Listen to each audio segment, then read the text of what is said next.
to stay in shape.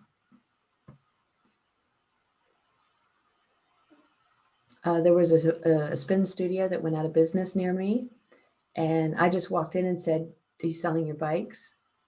and got one of their bikes. So I think they were happy.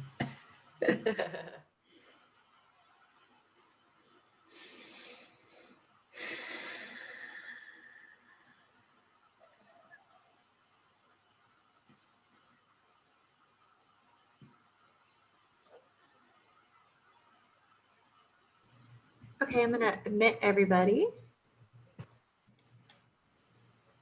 Pull up the slide real quick.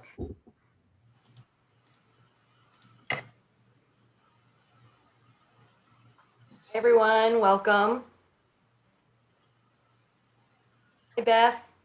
Hey, how are you? Good, how's it going? It's going good. How was your vacation? Happy Friday. It was great. Yeah, I'm here for one more day and then I head back to reality. But I was telling Cindy it's been gorgeous, you know, seeing some autumn. I always miss this time of year. So I do too. It's my favorite time of year. Give everybody a minute. I think everyone's connecting to audio. A second to get settled.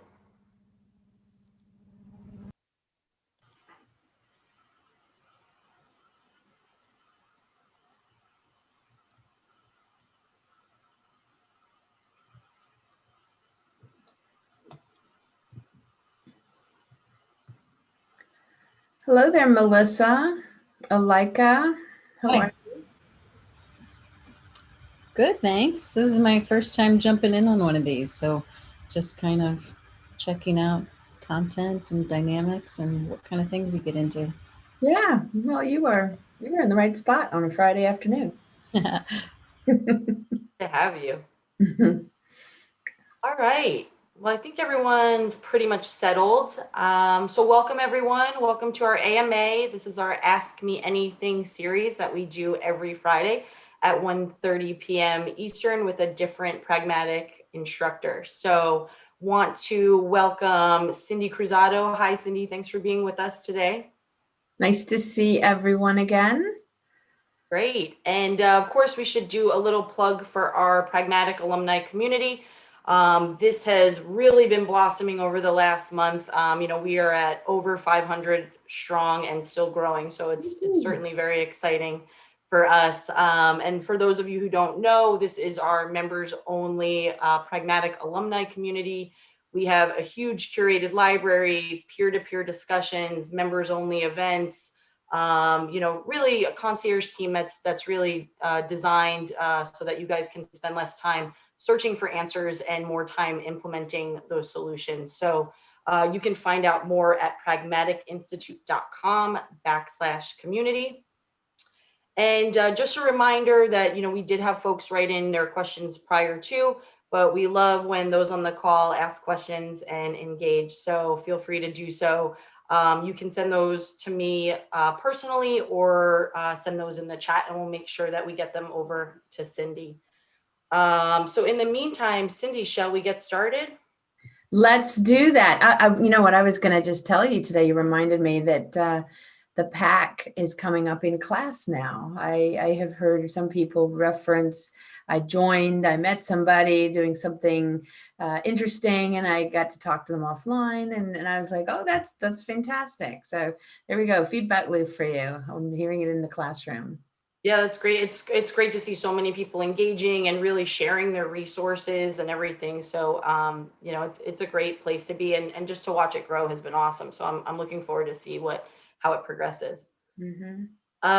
In the meantime, why don't we start with a question? This comes from Tim Martin. So Cindy, Tim asks, my company used to rely heavily on trade shows for a significant portion of our sales. What should we do now that many of these trade shows have either been canceled or moved virtually, and maybe when people feel more reluctant to buy? Well, that Tim is where a lot of people are finding themselves, kind of changing their tactics. Just to let you know, Tim is not with us. I don't see him on the on the list here, but just to let you know that while the shape of the trade show events have changed.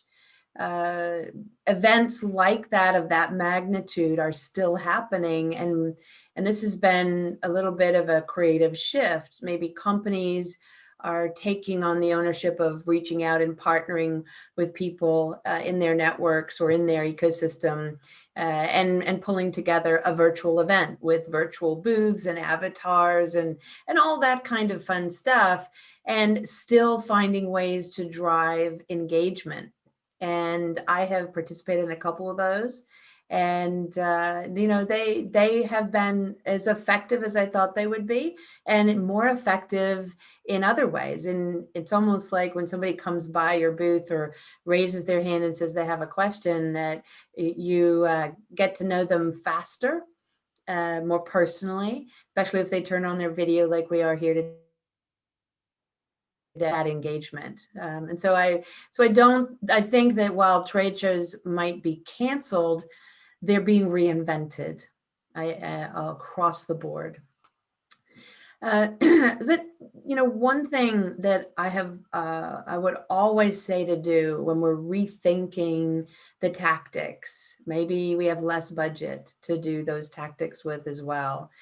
Go back to the go-to-market strategy, the strategic market planning that we've done to understand the goals. Are the goals shifting? And that has been the case for some companies, that instead of as aggressively focused on new revenue, maybe it's revenue from existing customers, or maybe it's caring for existing customers, of which many companies are finding their customers are in dire straits or really struggling, and they're doing things to retain them and continue that relationship. And so if the tactics if the goals are changing a little bit, that's going to shape the kinds of tactics to do. That's where you have to start. And have that frank conversation. I'm assuming you're already doing a little bit of that. But when it comes to getting in front of customers, the next thing I would suggest is the more segmented that you can get in thinking about the customer base by characteristics, the more personalized your outreach and your programs are going to be. And if you have newsletters or blogs or media channels that are already segmenting your market and your customer base, look there, but even look further to different audiences and kind of lay out the priorities. If your goals are generating expansion licenses and seats from certain parts of your customers, what's the most attractive place in your market to help you get to those goals? Another way to think about it. And it's about making the tactics fit the audience, and not just doing the same kind of tactics like trade shows that just because they've always been in our calendar. And we're being innovative here and giving ourselves a chance to rethink what's important. So I'll leave it at that. But welcome. We got Donna, Melissa, and Alika here. Welcome any feedback from you guys on that one, or other questions as well. Yeah, and I think that you make a good point about caring for your existing customers. Like we have to get innovative, and we see like a couple like people are doing virtual wine tastings, with customers, and DoorDash luncheons and stuff. So you have to get creative. Mm-hmm. Mm-hmm. Great. So here comes one from Ronald Pierce, and Ronald asks, "My boss is so data driven that it has been difficult to prioritize anything that doesn't move the bottom line. For example, we want to add support chat, but that was shut down as it adds costs and no way to objectively provide data on how it impacts retention, and would also take away resources from another project. It's frustrating as we feel like we're getting gaslit at every corner. What's the best way to explain that you can't objectively prioritize everything in all caps this way?" Well, Ronald, I might agree with your boss, and I have an objective mind here. I don't want to do anything that's not going to get me somewhere. But I understand that we feel like we don't have concrete answers, and that's kind of what I'm taking away a little bit from this question. You've got to change that. There's, a product manager today is not going to be successful influencing their boss, let alone other people across the organization and things that they think are important. We have to know. And it takes fewer touch points with the market than we think. I'll give you two examples here of how you gotta get out and get that firsthand knowledge. When we do Nahito visits, identifying the profile of a customer or a buyer that we really want to engage with, looking in our own network, reaching out to people who manage our own communities and forums, and seeing how we can quickly collect 10 names. Can we get to 10? If we can, man, that's fantastic. You get that second conversation going with people who are interested in talking to you about a topic, and you will get energy from it. And you will almost immediately start to have light bulbs go on and connect dots with things that you're hearing from support, things you're hearing from sales. And it puts you in a much better position to explain that. Instead of saying we need to just do this thing in support, we need to do it because of this reason. And I talked to two people, and this connects to the top 10 list of questions we're getting from our customer base. And you begin to tell a story that effectively is data driven. And the more conversations you have, the more confident you get in that story, and the more references you can make to different companies. Okay, so that's one. We can't do our jobs without doing Nahito visits, right? So start in a place that's easy to get to. Existing customers, existing forums is probably the best place that a lot of people go to. But the other part of this, when I think about influence, is that we've got to leverage and understand people across our organization and where they're coming from. Right. And that means we need to be really comfortable in the business plan.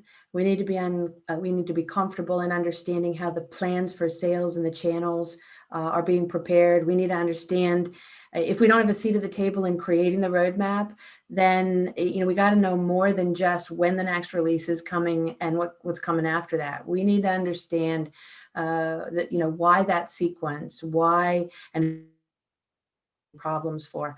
So we've got to ask ourselves internally, are we gathering enough data that's going to help us shape those plans? If somebody is saying no to something, why? Right? If we can understand their motives, if we can understand their criteria for making that decision, then maybe that will help us reframe it, the ask, or maybe there's something else that becomes more important that will help with that goal.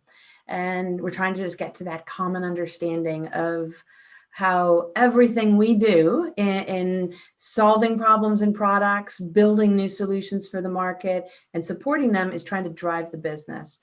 And so I would look at ourselves a little bit and see if we can get some more confidence or data, and it will drive influence. You'll have more success with it. And I just want to remind everyone we had a couple. Oh, Alika came off mute. Hi, Alika. Hi. I had a clarifying question for you on what you were just saying about Nahito. Yeah. So pretty clear on Nahito for B2B. What about Nahito for B2C?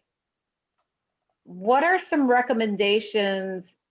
Like I was brainstorming, like, okay, you could, I guess, try to post something on Facebook, see if somebody responds.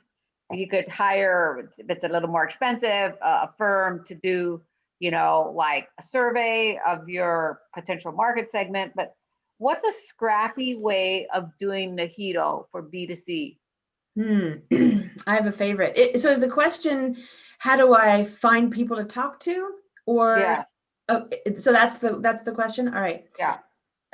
My favorite place is to go where there's a collection of reviews that I can tap into. Right. So for the mobile products that I've built, I've always gone to the App Store, those places where I can see what thematically what the comments are, and I can reach out and invite people to talk to me to do the same kind of Nahito that I would do in B2B, right? But that's a pretty common place to go do that.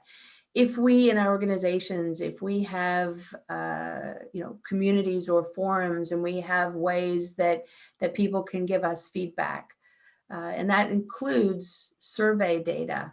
If we're in a B2B to C world, can we ask our customers for surveys that they've done with their customers? Is there a way that we can kind of tap into that kind of an aggregated data? Those are the favorite places to do it. This is also a place where experimentation, that A/B kind of testing, is a really great innovative way of thinking about it. There's one example in foundations we talk about that I do see used quite a bit. If you can imagine any website, right, that's getting a fair amount of traffic, and putting up a prompt or a description, a question you might have, and asking people to give their email addresses if they'd like to take a survey, or they'd like to participate in a discussion on that topic. You're going to qualify your list somewhat when you do that. Can you put it in a place where you're getting access to that consumer market?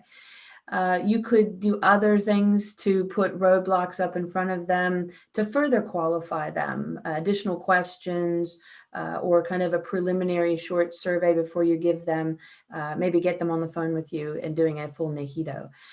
So it feels a little more structured, and it is, but we'll get a better qualified list for us to get more information out of it. Fantastic. Thanks. These are all great stuff. Great, thank you, Alika. And just a reminder to everyone else, we certainly want to hear from you. We have Cindy for about another half hour, so feel free to post your questions in the chat to me directly, and we'll be sure that we get them in. Welcome everybody who's just joined while I've been rambling on here. So, all right, Cindy, this next one comes from Rakara. Has some questions about beta testers. So any advice on how to recruit users for testing? We have a small pool of beta testers, but responses lately have been low. We assume because of the current pandemic, but how can we get more users to test our product? Okay. Is he with us here today? No? Okay. Might be watching from YouTube Live though. All right. Okay. Hello, if you are. So I don't know what kind of product, what kind of a market that you're in. So let me give you a little bit more of a generic answer. When you are trying to recruit people for beta testing, you've got a goal that you're trying to achieve, right? You're not just trying to check a box that we did it. We did this exercise, right? And so I just want to remove that. That's not a reason for doing it. We want feedback. And so the people in our organization, in our customer base, if I think about customer success teams, if I think about certainly technical support, but even further in a global organization, those field teams, field support and delivery, or field marketing teams, are places in our organization where we can often tap to help identify a profile of existing customer that would be interested in joining in a project. But we have to give it structure, right? We're going to give them something, we want to get something back for it. We got to be clear about what that ask is. If we are looking for people to take a look at a product and actually use it, we need to make sure that we give them an environment and they're comfortable on how many hours a day or minutes a day we're expecting them to do that. The more we can do that, the easier it is for somebody to say yes or no. So you might have people who are interested, but they're hesitant because they're not really sure about that. It is true with everybody pretty much working remotely, our calendars are booked from sunrise to sunset. and it's very difficult to fit something else in there. If there's a way that you could get feedback in a different way that's easier for them to fit it in their day, do it. Right? Is it a survey specifically that they could do after hours?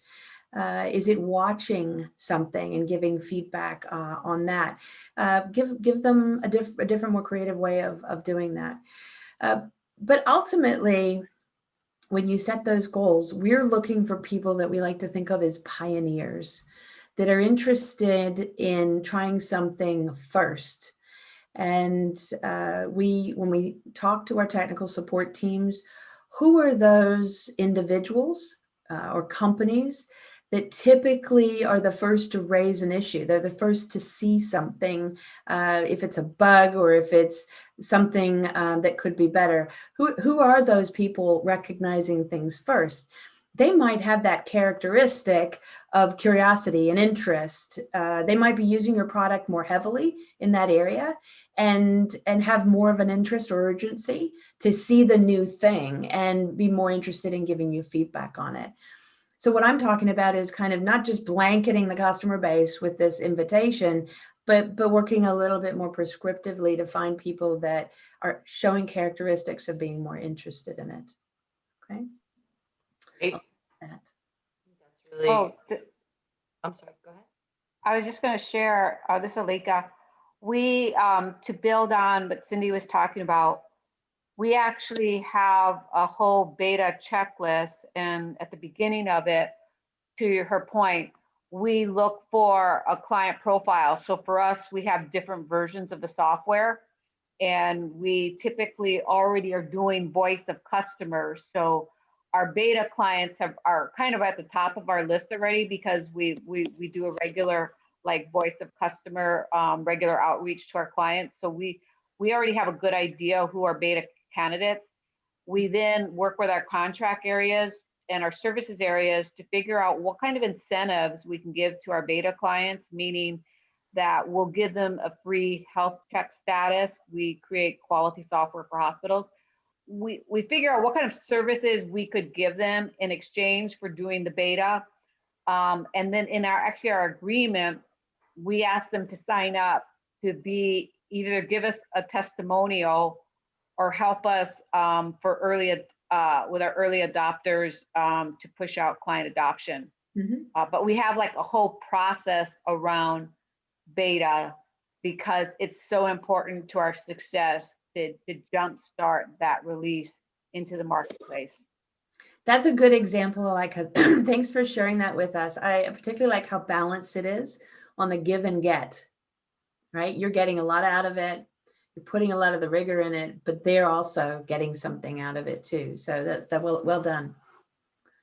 Yeah, that's great. Thanks for sharing, Alika. And if anyone else wants to come off mute, I mean, feel free to share your experience, your suggestions, your perspective. We always love to hear that as well. Cindy, let's move on to Joshua. Joshua asks, any tips on how to improve relationships between product management and product development? Most of my other companies have had some marriage between the two, but at my new software company, we seem to be on different islands. Oh, wow. You see that grid behind me, right? There's your common language. Okay, I love this. I think it is implied that we have to understand how we fit in to their world, and they need to understand what product management is. And you could assume that there's a little bit of lack of clarity with that. So start there. Get them to foundations. Sit down if you've been to training, which I hope you have. Take out your pragmatic framework and walk them through it. The left side is listening. The right side is execution. We leverage what we're learning in order to deliver something of value, right? Start there. And then, what that usually leads to is a little articulation of what the frustrations are. Is it the requirements aren't detailed enough? Maybe. Is it that they don't trust the prioritization and the quantification of problems that they think that we should be working on something differently? Maybe. All roads from a technical, side, when they're not understanding, or we use the word trust, they're really one of two things. Either they don't believe that and have confidence in us, in our roles, or they don't understand our role. They have a different definition of it. And, product management takes on a definition based on the shape of the organization you land in. And so just assume, and let's try to get that out of the way a little bit. Maybe there's a gap analysis project that would help everybody understand what are the activities that product management is being asked to focus on in the organization, and how does that change the way that the technical team understands that. So I have to say that's where you have to start. I will say that there's always a rub between these parts of the organization, right? It's just the nature of what we're being asked to do. We're being asked to do miraculous things in solving problems sometimes. And so it's the people that plan products, right? That's us in product management and product marketing, and the people that deliver products. We're completely different worlds. And where we usually get friction is around dates, around scope, right? When we kind of meet in the middle there. But if we can have everybody understand how we go about getting prioritized things, demystify it a little bit, first understand the activities that we're doing, take them on Nahida visits with us. One of the best ways to have them understand what we do and why we do it is for them to sit there and see us asking questions and drilling down and getting some of that context. If we're not taking time to do those Nahida visits, then what else could we look at inside our organization? Could we look at adoption data, usage data? And we talk in foundations and focus about prioritization. What is it that we're doing to quantify market problems? Share that with the team. This is the process we go through. This is the criteria that we use. For example, this is why this problem is more important than this one, and walk them through that logic.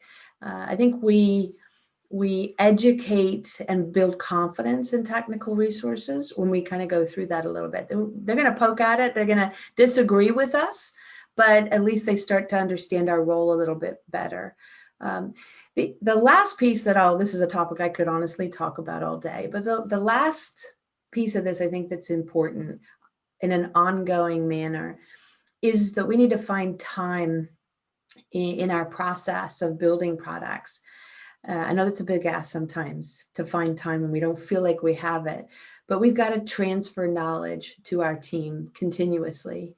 And so we teach about innovation meetings, about market-driven activities, educating our teams about new patterns or problems we're finding in the market, talking to them about who our personas are, maybe updated research, maybe bringing a client in on a Zoom meeting to take 15 minutes and explain why a particular problem is really challenging for them and give some real context. These are activities that product management can do to continuously show not only what our job is, but continuously help our teams, be more market driven and get more confidence. Business information as well is an important aspect to that. How are our renewals doing? How are the sales doing on our product? And over time, we'll build more of a relationship where we're focused on the same path in the same direction. And that's the goal. Yeah. Joshua, Cindy gave you a good baker's dozen suggestions there that you can go and implement right away. So hopefully that's helpful for you. Cindy, I'm interested in this next one. I'm interested in your thoughts on this. This comes from David K, who says, as a PM, how do you balance creating addictive products, good for revenue, those that are good for revenue, versus products that are actually good for the consumers? A favorite one. Well, I'll tell you what. If I'm in a situation of having to kind of prioritize, I'm probably, I need expertise in there with me, understanding these choices that we're trying to make. there's a favorite role that I have on our teams that helps us with this, and that's the designer, right? The user experience role, the UX role. We really need to understand, how can we create something people want to use so much because they really like it, that it actually is addictive, right? There is a balance there where we, if we're thinking about digital products, we're thinking about gaming, daily active users in that count is a really important business metric. What's the best way to go about creating solutions that balance that? We want to build products that we say are remarkable. And that's the definition of that at Pragmatic, is that they're solving problems that those users care enough about, that means they're going to use it and they're going to talk to their friends about that. By itself, aren't we hopefully doing it in such a great way that we get to an addictive solution, right? Not just because we want them to spend all day on it, but because we want them to like it and talk to their friends about it. That's why. But the answer to this really comes down to, what problems are you noticing that are most important to solve? Who are and is that a key user you really want to delight, that you really want to focus on? I hope it would be. And in engaging with the right thought around what are the best options for it, what is the best balance to get to that remarkable product, right? Use your design team to help you get there. Rather than leaning on, deciding on one way or the other based just on business criteria. Okay. There's a lot more that we could talk about on that particular topic. I would point you to, resources around design, because I think that's the way through a difficult question like this. Great. This next one comes from Catherine Thomas.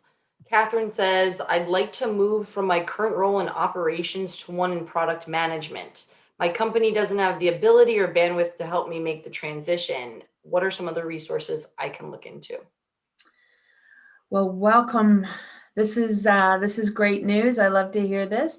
My path into product management about 32 years ago was from my first job in technical support and in operations. So I did this. I was the first product manager in my first software company because I happened to know the customer base pretty well. You just kind of fell into it, and we shaped the job. I like the fact that you are self-driven in this, and there's a whole lot of stuff that Pragmatic can help you with on our website. One of the things I'll point you to is our latest Pragmatic survey across the industry. And the reason I would have you start there, because you will see the activities that product managers and other roles like product marketers spend their time doing. And as you think about what you like to do, if we like to do something, then we're apt to do it really well. We're apt to get very passionate and motivated about it. If there's something that you have curiosity and you want to do in particular when it comes to product management or product marketing, maybe that'll point you in a little bit of a direction of where product managers who are in these roles today are spending most of their time and what they're doing. So that's one piece. We also have lots of training. If you haven't been to our foundations course, I think it is incredibly eye-opening on what the job is for somebody that hasn't been in product management for ever, or maybe is in an organization where it's not well defined, and you will get a real good understanding of different roles and responsibilities and the Pragmatic framework. And then if you have the ability in your organization to take on a project, perhaps work with somebody in a product role, We were just talking moments ago about beta testing, right? That's a kind of an entry-level product management activity in some companies. Can you participate from the role that you're in today, helping bring the new product to market and help kind of with the activities around beta testing or getting feedback, early feedback on that product? Just by doing that project and being a resource with them will give you insight into what the job is, right? Give you kind of a window into what maybe your next step might be on that. But this is great. Come on over. Welcome to the team. Just a reminder to everyone that's with us, we have about 10 minutes left with Cindy, so feel free to plug those questions in the chat at any time. This one is from Nayera, who's looking for a little bit of clarification, Cindy. She's wondering what the difference between a program manager and a product manager are. What's the difference between those two? Program manager and product manager. Well, don't we always have confusion on this? Different pieces here. For a product with an existing customer base, I want to say a product that is perhaps a little bit more mature. Maybe it's on its third, fourth version, something like that, maybe even higher. We are often working with large customers, and with each new version, we are programmatically configuring, turning on features, helping them on board to that. And so sometimes we have more of a dedicated role that helps guide those customers from, the early adoption into actually activating their usage. If our product is heavily dependent on configuration and integration, we often have program managers that stick with those clients through that period and ease them into it. And then the next innovation, and then the next innovation. And so it's a client-facing role, but it is often more dedicated to a set of accounts, working directly with those accounts in that way, or with a product and all the accounts within a particular product. So a little bit more customer-based focused, but even external perhaps to development. On the other hand, product management is a market-driven role, where we are focused on understanding and representing the whole market, not only the current customers that we have, but those future customers, those people that we don't see buying today, that white space that we would like to activate their interest. And we are bringing the knowledge from that market into many different functions: the planning of our products, the monitoring of how we're building the products, and then the delivery and the growth in markets of what we're seeing in terms of revenue and adoption. It's a pretty broad spectrum, but focused more on those activities that we say on the left-hand side of the pragmatic framework, the listening and kind of prioritizing and defining activities. So I hope that gives you a sense of that, with a little more context on the kinds of markets that you're selling into. We could go even further. That's great. No, I think that's a huge clarification, especially seeing it visually on the framework is super helpful as well. So Nayera, hopefully that clarifies some things for you. So here's one, Cindy, that we talk about profit leaks, right? And I feel like you had probably gotten this question, a couple of times throughout sort of our AMAs, but people constantly are still kind of wondering how we can identify our profit leaks. Like, what are some of the KPIs that we're looking for, and maybe where most often do we see them in business? Mm-hmm. So we do get this question a lot, don't we? Right? So profit leaks are when we are kind of generating a certain amount of revenue for our products and our expenses start to spike for some reason, and we start to eat in on the profitability because we're expending more time and energy in different parts of our business, we have to watch out for them, because we're certainly going to get asked questions like, why is this product not as profitable as it was? Why are we spending more time on phone calls answering this? What has happened to this? And as product managers and kind of the president of our products, we need to know what's going on. And it could be for a lot of different reasons, but it's those internal operations that are things we need to have a really good handle on. Key performance indicators, like what's the average time spent by phone reps answering the phone on our product, answering tickets and questions? What's normal? What's a KPI for that? Response time. How many calls do we get in a week on our product, and what parts of the product are they on?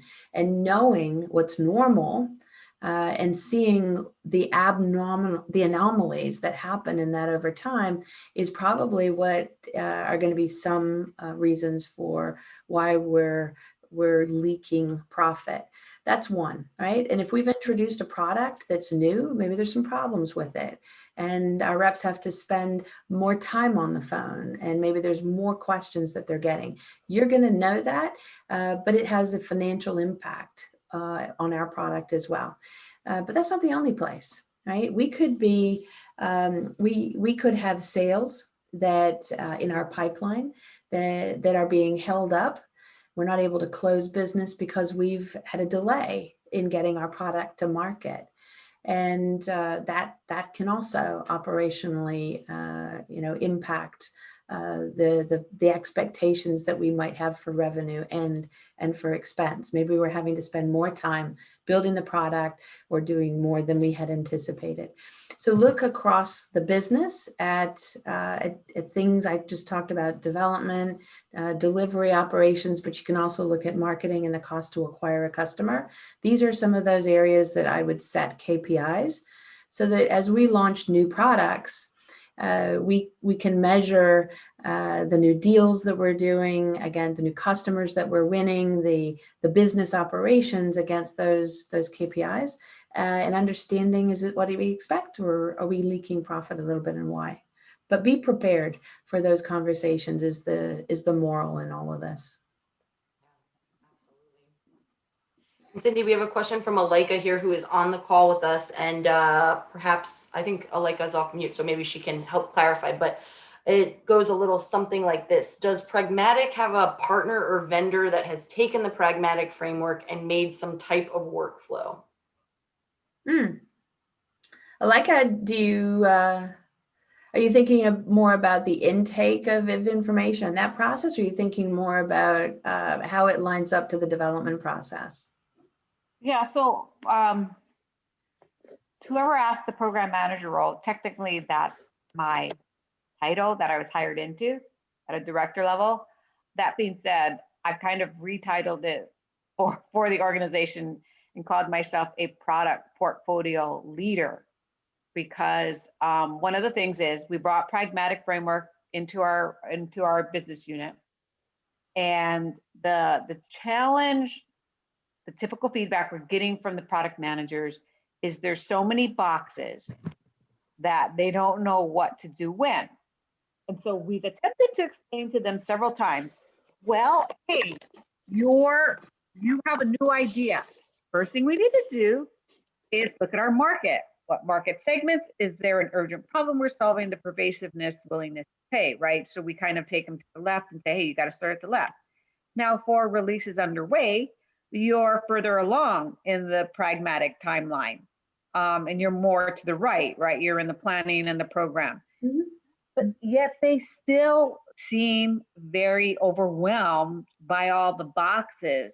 And so that's why I asked, is there somebody who's taken the framework and kind of put like a flow together to give traction to product managers how to use the framework without getting overwhelmed? I have an answer for you. Okay, great. Oh, yeah. Oh, please.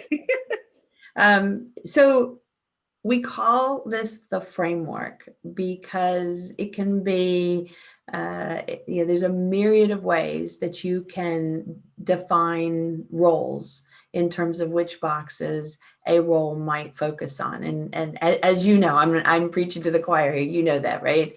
But somebody new, perhaps who hasn't gone through training, or maybe it's been a while, might look at this and say, I need to do all 37. And you have to tackle that independent from trying to figure out what you do when, right? People need to grasp what am I accountable for? And what other roles on the team, in other parts of the organization, what are they accountable for, right? Now, unless you're in a startup with 10 people, you're not accountable for everything, right? And in most organizations. And so what is that set of boxes that I need to do? And then let's talk about when we need to do them. And so if I switch gears now and talk about the when, there's two approaches that I see customers do. And there is not one vendor that has broken out, the pragmatic framework across their process, because it is so different inside every single product company. This is done at a company and a team level. And when you think about, so two ways to typically do this. If you think about the milestones that we go through in our development process, if it's a agile development process and you're working with those teams, there's a definition of what they do in what order. There's a structure that they're thinking about. And we can look at the boxes what we're accountable for in product management. If I use a couple of examples, think about the market problems box, think about distinctive competencies, think about positioning. We just take those three and say, what box lines up with what step in that process? And those three boxes might be things at stage 0. Before we even get started with building something, we have to have these activities done and completed. And that gives people a pretty strong indication of what they need to do when. And in many cases, it's a real eye-opener that product managers need to get way ahead of the development team, right? So that's one way to think about it. You could think about it from a portfolio, like you said, perspective, more around the organization, and say we go through 3 phases. We plan our products, we build our products, we deliver our products. And which activities line up to the business process that we follow in those different areas.